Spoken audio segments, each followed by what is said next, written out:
Internal and external कोणता internal external कोणते internal मध्ये class mixture two types monophasic liquid dosage form मध्ये internal and external. Internal मध्ये mixture syrups elixir and linctus.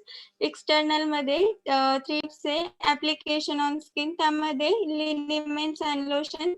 Then use in mouth त्यामध्ये gargles mouth wash throat paint okay and external मध्ये instant कोणते into the body cavities त्यामध्ये yes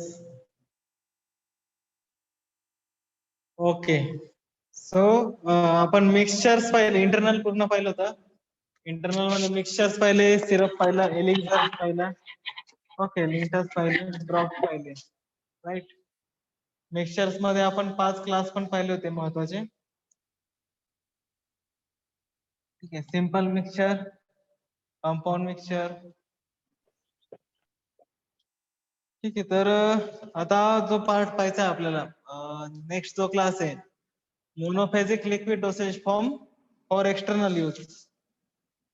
okay हा एक टाइपचा छोटासा part आहे बट इम्पॉर्टंट पार्ट आहे तुम्हाला for external use. Okay external use मध्ये तुमचे बाकीचे पण येतात लिक्विड डोसेज फॉर्म मध्ये. आता मल्टिपल आहे तुम्ही स्प्रे वगैरे पण वापरता बाहेरून. ठीक आहे ओलिनी मूव सारखे स्प्रेज पण आलेत. This are also external use. External म्हणजे आपण फक्त त्याला आउटसोर्सिंग करतोय बाहेरून घेतोय आपण त्याला फक्त. ओके आतमध्ये त्याला म्हणजे इंटरनल आपण जे घेतो डिस्ट्रीब्युशन ऍब्सॉर्प्शन मेटाबॉलिक डिस्टर्बन्सेस जे ते प्रकार होत नाही. लोकल ऍक्शन दाखवण्यासाठी फक्त आपण एक्सटर्नल लिक्विडचा यूज केला जातो. ओके सॉलिड्स पण आहे लिक्विड्स पण आहे but compare to external solids liquid are more powerful. Liquid dosage form absorption पण फास्ट असतं आणि ऍक्शन पण फास्ट असते एक्सटर्नल डोसेज एक्सटर्नल सॉलिड्स पेक्षा. ओके सो एक्सटर्नल लिक्विड्स मध्ये आपण 2 क्लास पाहणार आहे. एक लिनिमेंट आहे एक लोशन आहे. सो लिनिमेंट्स मध्ये आपण डेफिनेशन जर पाहिली तर लिनिमेंट्स आर द लिक्विड और semi liquid dosage form. Okay liquid और सेमी लिक्विड. याच्यात सेमी लिक्विड अशासाठी म्हटलंय कारण काही जे आहेत आपण सॉलिड पार्ट जसं सेल्युलोज पार्ट आहे किंवा कार्बोपोल हे लिक्विड थिकनिंग म्हणून जातो. ओके आणि हे लिक्विड थिकनिंग म्हणजे ते विस्कोसिटी वाढवतो त्याची. ठीक आहे त्यामुळे आपण पावडर ऍड करून त्या लिक्विडला मॉडिफाय करतोय फक्त त्यामुळे सेमी लिक्विड म्हणलंय त्याला. So these are the liquid और सेमी लिक्विड फॉर्म्युलेशन और dosage form which are applied to the skin which is unbroken. म्हणजे ब्रोकन स्किनला तुम्हाला अप्लाय करायचे नाही लिनिमेंट्स. ठीक आहे for the local effect to give the local effect. Local effect मध्ये आता ते लिनिमेंट जे आहेत ते कोणकोणते इफेक्ट देतात आपल्याला either they are analgesic counter irritant soothing or rubefacient. ठीक आहे एनाल्जेसिक म्हणजे जर तुम्हाला पेन होत आहे बाहेरून तर त्या केसमध्ये मसल्स पेन होतात बघा क्रॅम्प येतात बऱ्याचदा. ठीक आहे तुमचं मूव वगैरे जे आहेत त्याच एका कॅटेगरीतला आहे सेमी लिक्विड फॉर्म्युलेशन. ठीक आहे तर ते तुमचं एक्सटर्नली आपण अप्लाय करतो एनाल्जेसिक म्हणून काउंटर इरिटंट म्हणून. लिनिमेंटचा हे राहतं की हे तुमच्या स्किनवर राहत नाही आउटर लेअरवर राहत नाही. हा स्लोली तुमच्या ऍब्सॉर्ब होतो तुमच्या मसल्स मध्ये up to your blood vessel. Rubefacient पण आपण यूज पाहिला लिनिमेंट्स मध्ये. सो रुबिफिशियंटचा रोल काय असतो की it dilates the blood vessels. Blood vessel जे आतल्या नसा ज्या आहेत तुमच्या शरीरातल्या त्या डायलेट करतात त्याचं डायमीटर मोठं होतं त्यामुळे तुम्हाला थोडस रिलॅक्सेशन भेटतं. जर कुठं क्रॅम्प्स आले असतील मसल क्रॅम्प्स वगैरे तर तिथं तुम्हाला थोडस अवघड होऊन जातं म्हणजे मुवमेंट होत नाही मसल्सची जॉईंट्स पेन होतात. ओके त्या केसमध्ये रुबिफिशियंट ऍक्शन वापरली जाते.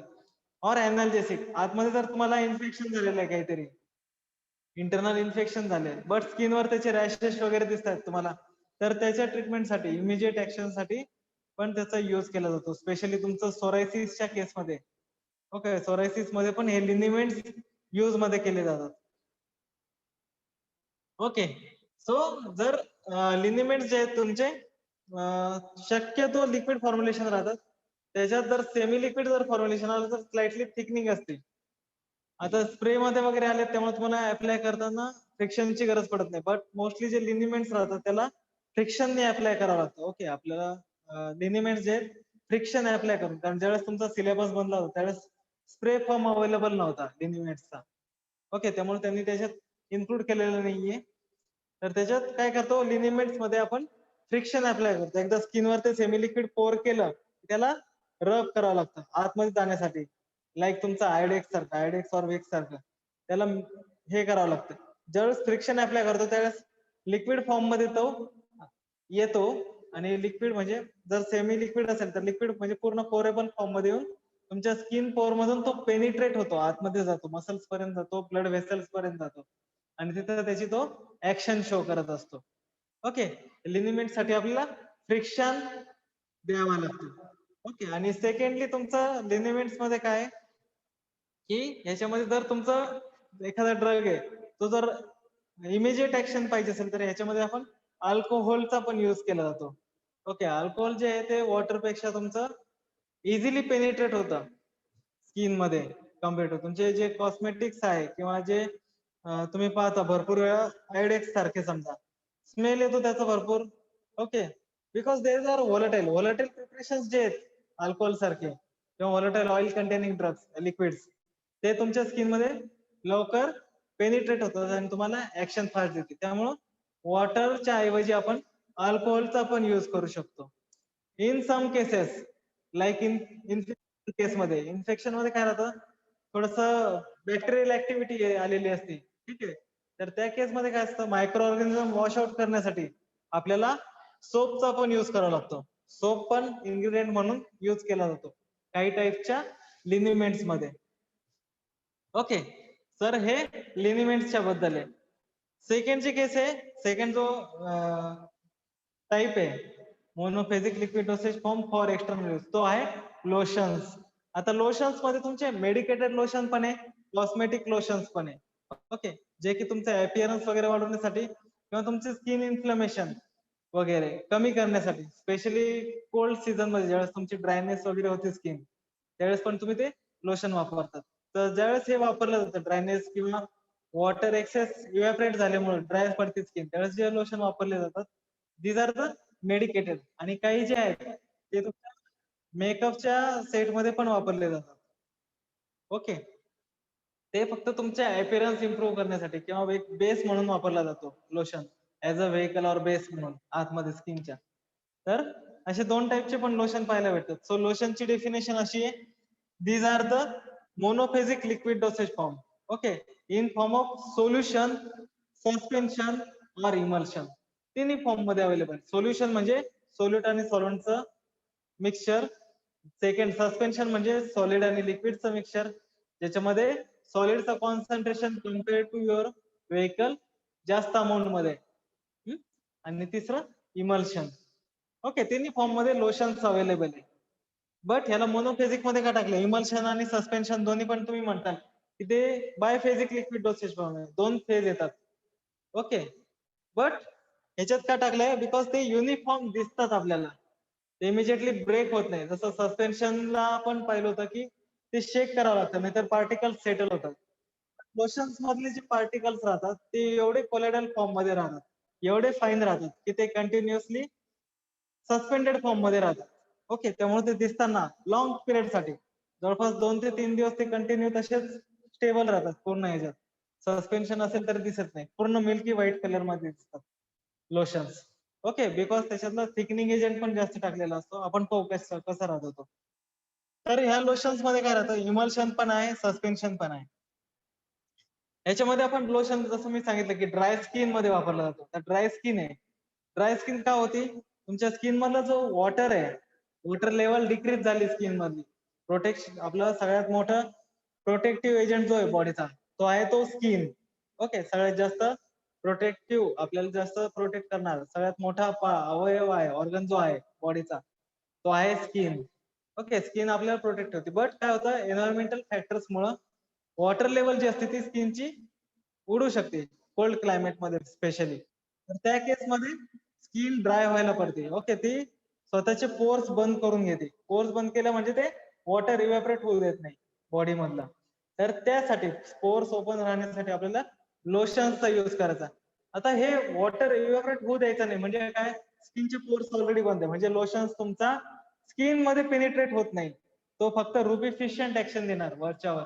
सॉरी, रुबिफिशियंट नाही, तो फक्त ऍस्ट्रेंजंट इफेक्ट देणार वरच्यावर, स्किनच्या वरतीच कुलिंग इफेक्ट देणार आणि एक लेअर बनवणार तुमच्या स्किन वरती ऑइल आणि वॉटरची. वॉटर लेवल जी ती आतून तुम्हाला स्किनला प्रोटेक्ट करण्यासाठी राहणार आणि वरचा जो ऑइल लेअर आहे तो ऑइल लेअर तुमच्या एन्व्हायरमेंटल कंडिशन पासून त्या स्किनला प्रोटेक्ट करणार. म्हणजे तुमचा लोशनचा रोल मेन काय, as a protective and astringent. Okay, so water जे इव्हॅपोरेट होत आहे स्किन मधून,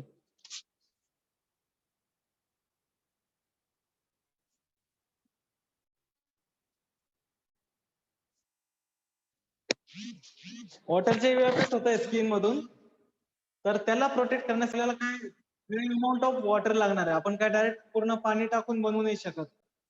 ठीक आहे, आपल्याला कमीत कमी मॉलिक्युल पाहिजे आणि वॉटर मॉलिक्युल त्याच्यातले जास्त पाहिजे. केमिकल्स मध्ये ते वॉटर मॉलिक्युल जास्त पाहिजे. So glycerin is the best vehicle for this lotions.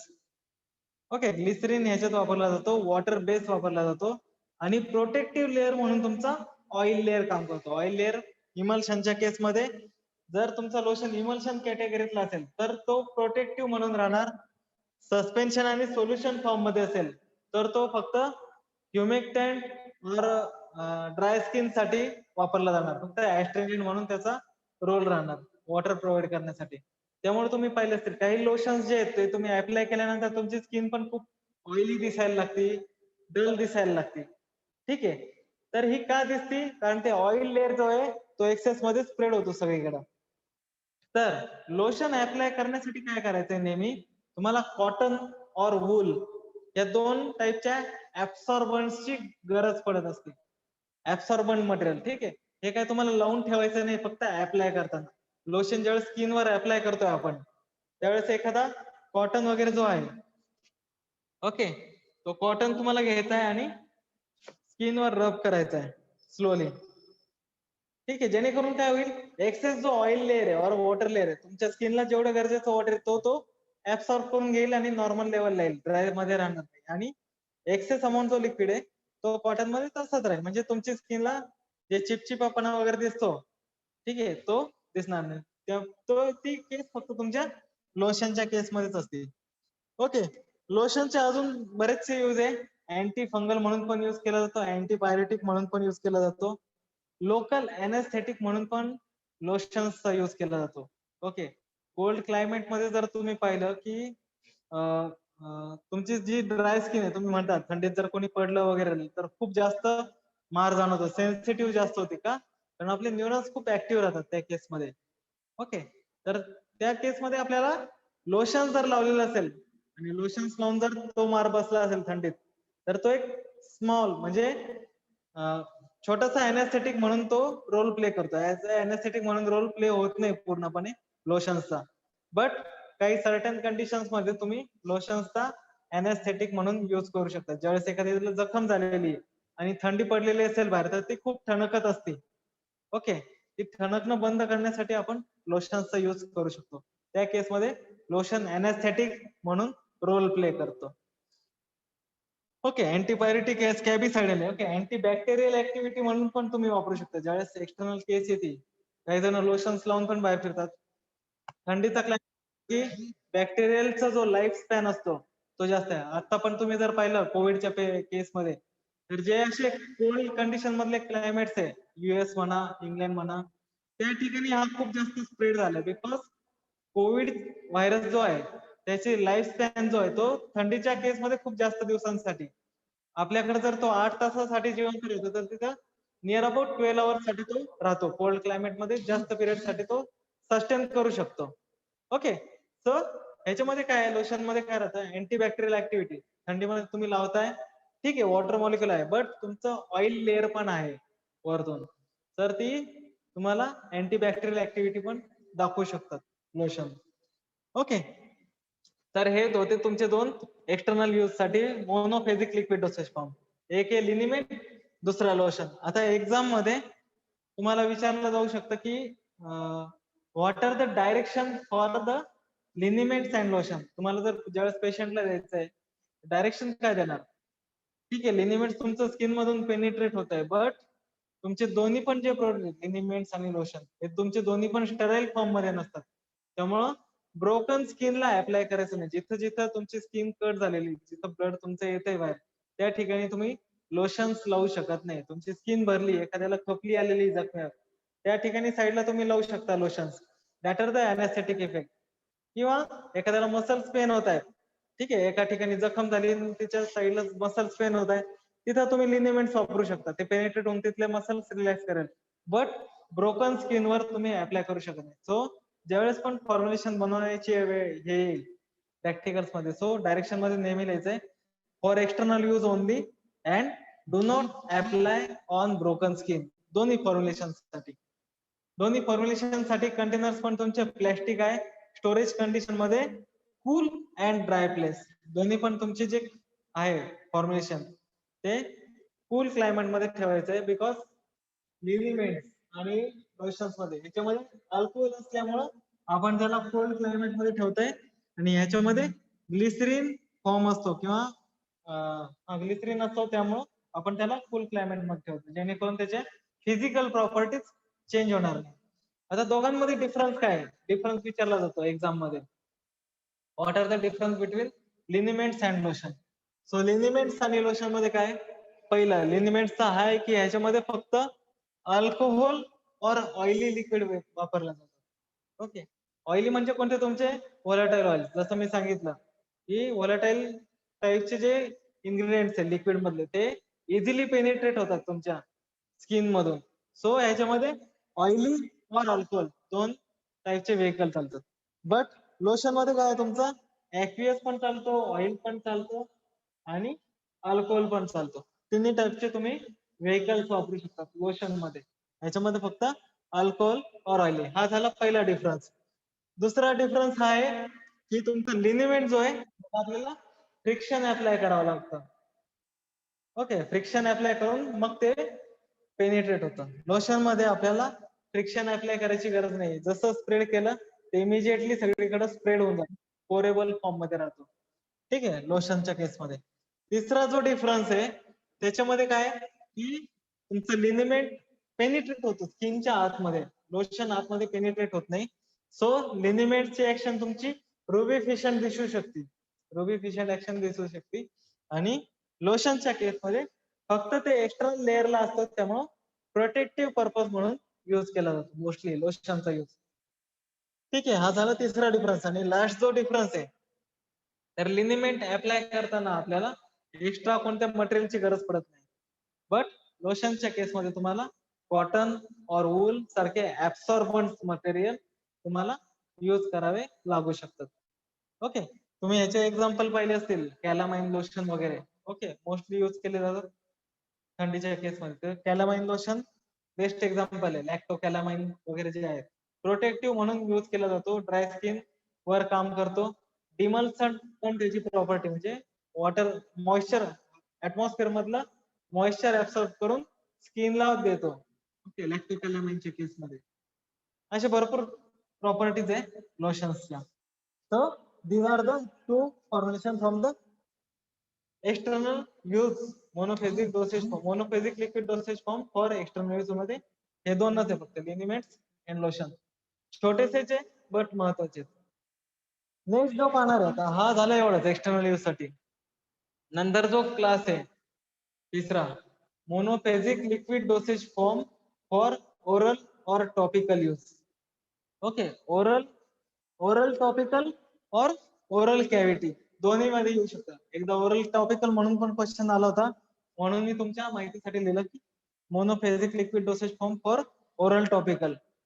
ठीक आहे, बरेच जण घाबरून जातात, ओरल टॉपिकल म्हणजे तोंडाच्या बाहेरून लावायचं असतं का काही, तसं नाहीये. ओरल टॉपिकल पण आतलीच बाजू, बट जे आपण स्वेलो करत नाही, इनलेट करत नाही, फक्त तोंडामध्ये गुळण्या करून फेकणार किंवा लावून ठेवणार अल्सर साठी वगैरे, त्यासाठी वापरतात. ठीक आहे, तर ह्याच्यात मी 3 क्लास पाहिले जातात तुमचं, गार्गल, माउथवॉश आणि थ्रोट पेंट. आता जे जे मेडिकल वर काम करत असतील किंवा पाहत असतील, तर सध्याच्या कोविडच्या केसमध्ये गार्गल्स खूप जास्त चालले. ओके, आणि इफेक्टिव्ह पण राहतात गार्गल्स. बिटाडीन गार्गल सध्या खूप जास्त चालले. तर गार्गल्स नेमके असतात काय? So gargles are the aqueous solution which are used to treat throat infection. ठीक आहे, ऍक्वियस सोल्युशन आहे आणि थ्रोट इन्फेक्शनला ट्रीटमेंट देण्यासाठी वापरले जातात गार्गल्स. आता हे गार्गल्स काय असतात, mainly they are provided with very high concentrated form, जास्त स्ट्रॉंग पर्पज मध्ये असतं. ओके, त्यामुळं ह्याला काय करावं लागतं, तुम्हाला थोडस डायल्यूट करून घ्यावं लागतं वॉटर सोबत, वार्म वॉटर सोबत. तुम्ही बिटाडीन गार्गल्स जर दिले असतील म्हणजे कोविड पेशंटला बिटाडीन गार्गल्स, सो त्या केस मध्ये काय राहतं की कॅप राहते बिटाडीन गार्गलला वरती, ते सांगतात हाफ क्वांटिटी ते बिटाडीन गार्गल घ्या आणि वरतून हाफ क्वांटिटी वॉर्म वॉटर घ्या. गरम एकदम गरम पाणी नाही घ्यायचं, गरम पाणी एकदम जर घेतलं तर त्याच्यातलं आयोडीन इव्हॅपरेट होऊन जाईल. सो वॉर्म वॉटर घ्यायचंय, वॉर्म वॉटर घेऊन त्याला गार्गलिंग करायला सांगतो आपण 2 to 3 मिनिट्स. जर कोणाला असं वाटत असेल सिम्पटम्स घरच्या घरी किंवा आजूबाजूला, खोकला वाटतोय किंवा थ्रोट इन्फेक्शन झाल्यासारखं वाटतंय किंवा श्वास घ्यायला पण थोडासा त्रास होत असेल, त्या केसमध्ये तुम्ही इमिजिएटली ते बिटाडीन गार्गल घेतलं पहिल्या दिवशी, तर तुम्हाला सर्दी वगैरे पण होणार नाही.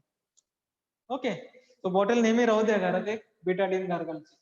तर हे काय असतात, ऍक्वियस सोल्युशन असतात आणि कॉन्सन्ट्रेटेड फॉर्म मध्ये आलेले असतात to treat the throat infection, म्हणजे लोकल ऍक्शन आहे. आता गार्गलिंग करतोय आपण, ठीक आहे, ते गार्गलचे मधले जे ऍक्टिव्ह मॉलिक्युल्स आहे किंवा जो ड्रग आहे जो ऍक्टिंग होणार आहे आपल्या थ्रोट मध्ये, तर तिथं तो ड्रग लागला पण पाहिजे जास्त वेळासाठी. सो ह्याच्यामध्ये काय करतो, ऍक्वियस मध्ये आपण थोडस स्मॉल क्वांटिटी मध्ये ग्लिसरीनचा पण युज केला जातो. ग्लिसरीनचा युज याच्यासाठी केला जातो, ग्लिसरीनच्या 3 प्रॉपर्टीज राहतात मेनली. पहिली जी मेन प्रॉपर्टी वापरली जाते ती ऍज अ विस्कॉसिफायर, म्हणजे विस्कॉसिटी वाढवण्यासाठी त्या ड्रगची, म्हणजे तुम्हाला काय तो ड्रगच्या कॉन्टॅक्ट मध्ये जास्तीत जास्त वेळ तुमचा थ्रोट राहील तिथं. ठीक आहे, त्यासाठी आपण ग्लिसरीनचा युज केला जातो. नंतर सेकंडली डिमल्संट आहे. ओके, बिटाडीन गार्गल सारखे जे आहेत ते एकदम, जर तुम्ही पाहिलं असेल कोणी ट्राय केलं असेल तर नंतर तुम्हाला खूप असं ड्रायनेस वाटेल, पाणी प्यावंच वाटेल इमिजिएटली, बट पाणी प्यायचं नसतं. सो त्यासाठी डिमल्सन म्हणजे काय, डिहायड्रेटिंग करून टाकतो. बट ग्लिसरीन असल्यामुळं डिमल्संट एजंट असल्यामुळे तो काय करतो, जे वॉटर निघून गेलेलं आहे त्याला तो प्रोव्हाइड करतो, म्हणजे ड्रायनेस होऊ देत नाही तुमच्या थ्रोटला. ड्रायनेस म्हणजे असं होतं ना असा आवाज काढतो आपण ड्रायनेस झाल्यावर, सो तसं काही प्रकार होऊ देत नाही, डिमल्सन म्हणून पण यूज केलं. आणि तिसरं काय, तुमचं बिटाडीन आपण जे पाहिलं गार्गल्स हाय कॉन्सन्ट्रेटेड फॉर्म मध्ये असतात. ओके, आणि ह्याच्यामध्ये फ्लेवर्स टाकत नाही आपण कोणतेच, कारण आपल्याला घ्यायचेच नाही आतमध्ये, स्वॅलो करायचे नाहीयेत. तर ह्याच्यासाठी ग्लिसरीनची जी टेस्ट आहे ती थोडीशी स्लाइटली स्वीट आहे, त्यामुळं स्लाइटली त्याचा इफेक्ट असं पण होतो की जे कॉन्सन्ट्रेटेड फॉर्म मधले ड्रग आहे त्याच्या टेस्टला ते मास्किंग करून टाकतं. ओके, हे झाले 3 प्रॉपर्टी तुमच्या ग्लिसरीनच्या, म्हणून आपण ग्लिसरीन जे आहे सगळ्यात जास्त वापरतो गार्गल्स मध्ये, ऍज अ व्हेकल सपोर्ट मध्ये वापरतो, फक्त ऍज अ इन्ग्रेडियंट म्हणून. ओके, हायली कॉन्सन्ट्रेटेड फॉर्म मध्ये असल्यामुळं, ओके, जर तुम्ही ते स्वॅलो केलं तेवढीच्या तेवढी क्वांटिटी, तर तुम्हाला ओव्हरडोसेसचे साईड इफेक्ट पाहायला भेटू शकतात. ठीक आहे, सो नेहमी तुम्हाला ह्याच्यामध्ये डायरेक्शन द्यावी लागेल. जसं आपण इथे डायरेक्शन काय दिली होती, do not apply on broken skin, दोघांसाठी पण. तर ह्याच्यासाठी तुम्हाला द्यावी लागेल direction, not to swallow in large quantity. ठीक आहे, तुम्ही गुळण्या करतात, गार्गल म्हणजे काय, गुळण्या मराठी भाषेत. ठीक आहे, गुल्ला करते. ओके, सो गार्गलिंग करताना स्मॉल अमाऊंट ऑफ लिक्विड तुमचा आतमध्ये जाणारच आहे, बट तुम्ही थांबलेन गिळून टाकले गार्गलिंग करून, so though that is very dangerous. Actually काय करतं ते, इन्फेक्शन ट्रॅप करतं आणि तुम्हाला बाहेर फेकायचं फक्त इन्फेक्शन. ते जर तुम्ही स्वॅलो केलं तर ते इन्फेक्शन तुमच्या आतमध्ये जाणार, एज वेल आज तुम्ही कॉन्सन्ट्रेटेड फॉर्म मधला तो ड्रग घेताय, त्यामुळे ओव्हरडोसेसचे पण साईड इफेक्ट भेटणार. ओके, म्हणजे ह्याच्यात तुमचं पोट वगैरे बिघडण्याचं होतं, जास्त सिरियस साईड इफेक्ट भेटत नाही गार्गलिंगच्या बाबतीत आहे. तर ह्याच्यामध्ये काय, अँटीबॅक्टेरियल म्हणून फिनॉल आणि थायमॉलचा पण युज केला जातो. अँटीबॅक्टेरियल प्रॉपर्टी, आपण थ्रोट इन्फेक्शन ट्रीट करतोय तेव्हा फिनॉल आणि थायमॉलचा अँटीबॅक्टेरियल म्हणून युज केला जातो. गार्गलिंगचा यूज थ्रोट इन्फेक्शन मध्ये अँटीसेप्टिक म्हणून यूज होतो. ऍस्ट्रिंजंट म्हणजे तुम्हाला कुलिंग इफेक्ट देण्यासाठी पण यूज होतो. अल्कलायझिंग एजंट, ज्यावेळेस एखादा ऍसिडिक जास्त खाल्लेला आहे, घसा बसलेला आहे तुमचा खूप, ठीक आहे, त्यावेळेस पण आपण गार्गलिंगचा यूज केला जातो. ओके, आणि ड्रायनेस ऑफ माउथ, ज्यावेळेस एखादं जास्त म्हणजे नेते वगैरे लोक बोलतात, कंटिन्यू त्यांचं बोलणं चालू असतं फोनवर वगैरे किंवा टेलिकॉलर्स राहतात, त्यांना हे प्रॉब्लेम सुरू होऊन जातात काही दिवसानंतर, की घसा कोरडा पडतो एकदम, पाणी पिलं तरी थोड्या वेळात लगेच कोरडा पडतो. तर त्या केसमध्ये हे गार्गलिंग वापरलं जाऊ शकतं. Okay, dryness of this is all about gargles.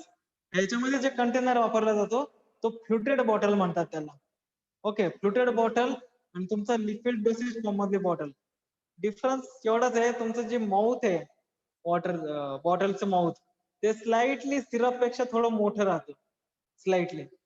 Okay, diameter मध्ये जी माउथ असते तुमची, सिरपची बॉटल पाहिली असेल त्याचं माउथ छोटं राहतं, कारण आपल्याला मेजरमेंट करून घ्यायचंय ते.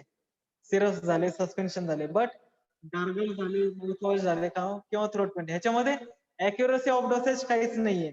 ह्याच्यामध्ये पण काही नाही, ह्याच्यामध्ये पण आपण फ्लुटेड बॉटल्सच वापरतोय. ओके, त्याच्यामुळे काय राहतं, माउथचं जे डायमीटर आहे तो स्लाइटली थोडा मोठा राहतो फ्लुटेड मध्ये, बाकी सेम साईज राहते. ओके, याच्यामध्ये तुम्हाला गार्गलिंग मध्ये अजून तुम्हाला एक राहतो स्टोरेज कंडिशन, की it should be prevented from light, म्हणजे it should be store in dark place. Okay, जास्त लाईट मध्ये तुम्हाला ठेवायचं नाही, कारण त्याच्यामध्ये आयोडीन असतात मोस्टली, बेटाडीन वोकाडीन टाईपचे गार्गल्सचे एक्झाम्पल आहेत. बेटाडीन वोकाडीन रनिंग मध्ये मार्केटमध्ये पण. तर हे this is all about gargle. Second जो क्लास आहे ओरल कॅव्हिटी मधला तो आहे माउथ वॉश. माउथ वॉश सगळ्यांना माहिती आहे, जे की ऍक्वियस फॉर्म्युलेशन येते, फोमिंग प्रोड्यूस करतात. फोमिंग कशासाठी करतात? To clean the teeth and to deodorize the oral cavity. ठीक आहे, तुमचा डिओड्रंट म्हणून पण यूज, म्हणजे माउथ फ्रेशनर म्हणून पण यूज केला जातो माउथ वॉशचा, आणि ऍज वेल एज तुमच्या टीथची पण क्लिनिंग होते. ह्याच्यामध्ये मोस्टली तुमचं सर्फॅक्टंट्स वापरले जातात.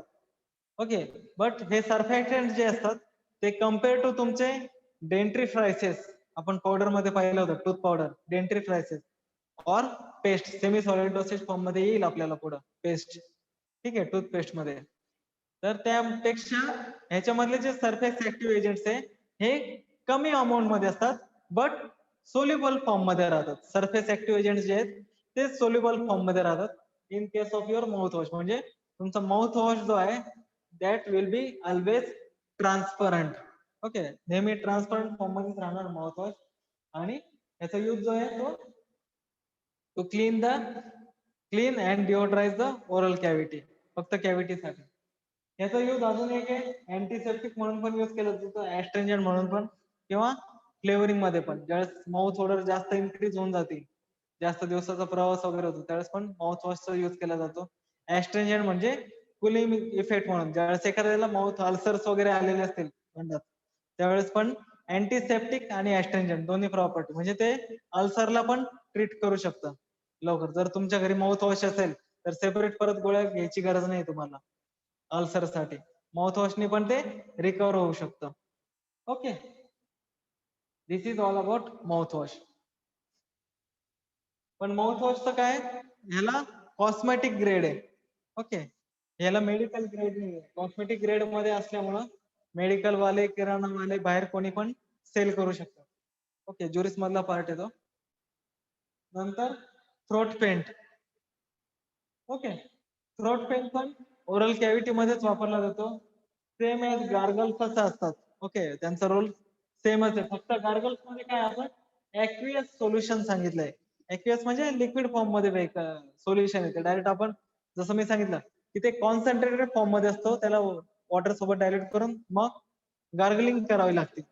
ओके, बट प्रत्येकाला गार्गलिंग करणं जमत नाही. जसे लहान मुलं आहेत एकदम 5 वर्षाच्या आतले, त्यांना गुळण्या करायला जमत नाही तसं जास्त, सो त्यांच्यासाठी खास थ्रोट पेंट्स असतात. ओके, हे थ्रोट पेंट्स काय राहतात, फॉर्म मध्ये येत नाही. ओके, हे विस्कस लिक्विड फॉर्म राहतो, जेवढी आवश्यक आहे ड्रग तेवढाच त्याच्यात टाकलेला राहतो, बट विस्कस फॉर्म मध्ये इतका विस्कस असतो तो की तुम्ही आतमध्ये ज्यावेळेस ठेवताल ते तिथं स्टिक करून राहतं थोड्या वेळासाठी. जसं जसं टेम्परेचर वाढेल त्यानंतर तुमचा स्वेल होऊन जातो स्लोली, बट लॉंगर पिरियड साठी तो तिथं स्टिक केलेला असतो थ्रोट मध्ये, तुमच्या फॅरिंग्स मध्ये. ओके, फॅरिंग्सच्या इन्फेक्शन साठी स्पेशली तुमचं थ्रोट पेंट बनवलं जातं. ओके, पेंट म्हणलं की तुम्ही लक्षात ठेवायचं it is the viscous preparation. ठीक आहे, जसं मी सांगितलं गार्गल सारखंच पण याच्यात अँटी इन्फेक्टिव्ह प्रॉपर्टी आहे आणि अँटी इन्फेक्टिव्ह आहे म्हणजे त्याच्यात फिनॉलचा पण यूज आहे, आयडिनचा पण यूज आहे, थायमॉलचा पण यूज आहे, बोरिक ऍसिडचा पण यूज आहे. ओके, अँटी इन्फेक्टिव्ह एजंट जेवढे आहेत तेवढे सगळे थ्रोट पेंट मध्ये तुमचे वापरले जातात. फक्त थ्रोट पेंट मध्ये काय तुम्हाला तुमचं फॅरिंग्स पर्यंत तुमचे बोट वगैरे जाणं थोडंसं डिफिकल्ट राहतं लहान मुलांच्या. ठीक आहे, जो तिथं अप्लाय करण्यासाठी तुम्हाला specially cotton buds, okay, cotton बर्ड्सचा किंवा ऍप्लिकेटर पण भेटतात आजकाल थ्रोट पेंटचे, प्लॅस्टिकचे राहतात छोटेसे. त्या ऍप्लिकेटर पण तुम्ही तिथं थ्रोट पेंट त्या ऍप्लिकेटरने थ्रोट पेंट तिथं अफेक्टेड एरियामध्ये लावून ठेवू शकतात. आणि ग्लिसरीनचा ह्याच्यात ह्याच्यात फक्त ग्लिसरीनच वापरतात, ह्याच्यात वॉटर, ऑइल, बाकीचा कोणताच व्हेकल वापरला जात नाही. तुमच्या एक्झाम मध्ये क्वेश्चन असा पण येऊ शकतो, why glycerine are used as a vehicle in throat paint? Because glycerine is having highest viscosity property. Okay, त्यामुळे काय होतं तुमचा जो ड्रग ऍक्शन आहे तो लॉंगर पिरियड साठी तिथं राहतो आणि अफेक्टेड एरियाला ट्रीट करतो. Okay, this is for the throat paint. ह्याच्यामध्ये पण तुम्हाला शॅलो करायचं नाही थ्रोट पेंट. त्याच्यानंतर काय होतं की तुम्ही तुम्ही अप्लाय केल्यानंतर काय होतं थोडस लाळ गाळल्यासारखं, म्हणजे तुमचा सलायवा जनरेट होतो माउथ मध्ये, आणि ज्यावेळेस माउथ मध्ये सलायवा जनरेट होतो त्यावेळेस तुम्हाला इमिजिएटली बाहेर थुकायचं आहे किंवा लहान मुलं जे असतात ते त्यांना बाहेर काढायला सांगायचं आहे. ओके, नंतर सेकंड याला डायरेक्शन असे आहे की ज्यावेळेस थ्रोट पेंट लावलंय त्याच्यानंतर तुम्हाला काहीही लिक्विड किंवा पावडर घेता येत नाही, मिनिमम हाफ आवर साठी इमिजिएट. वॉटर तर नाहीच नाही. सो डायरेक्शन मध्ये अजून एक सेकंड डायरेक्शन अशी राहते की do not take water immediately after application. ठीक आहे, ऍप्लिकेशन झाल्यानंतर इमिजिएटली तुम्हाला वॉटर प्यायचं नाही, नाही त्याचं पिलं तर ते ड्रग तर जाईलच जाईल, बट त्याचा इफेक्ट पण तुम्हाला भेटणार नाही. सो मेडिकल मध्ये पण जर देत असेल कोणाला थ्रोट पेंट तर त्यावेळेस डायरेक्शन देऊन ठेवायची पेशंट्सला की घेतलं की पाणी वगैरे घेऊ नका इमिजिएटली, अर्धा तासाचा गॅप ठेवून मग पाणी घेत चला. ओके, याचं एक्झाम्पल म्हणून तुमचं कंपाऊंड आयोडीन पेंट म्हणून पण आहे. जसं मी सांगितलं गार्गल्स आणि पेंट नियर अबाउट सेम आहे, फक्त गार्गल्स काय एक्वियस सोल्युशन मध्ये राहतात आणि थ्रोट पेंट तुमचे विस्कस फॉर्म मध्ये राहतात. ओके, सो आपण आज पाहिले monophasic liquid dosage form for external use and monophasic liquid dosage form for oral topical और ओरल कॅव्हिटी यूज. याच्यामध्ये काही प्रॉब्लेम आहे तुम्हाला आजच्या लेक्चर मध्ये?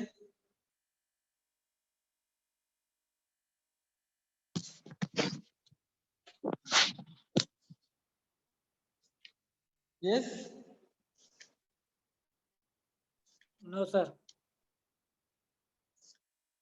काही प्रॉब्लेम नाही. ठीक आहे, याच्यामध्ये सर, फक्त येस सेक्शनल साठी कोणते कोणते हे आहेत चॅप्टर?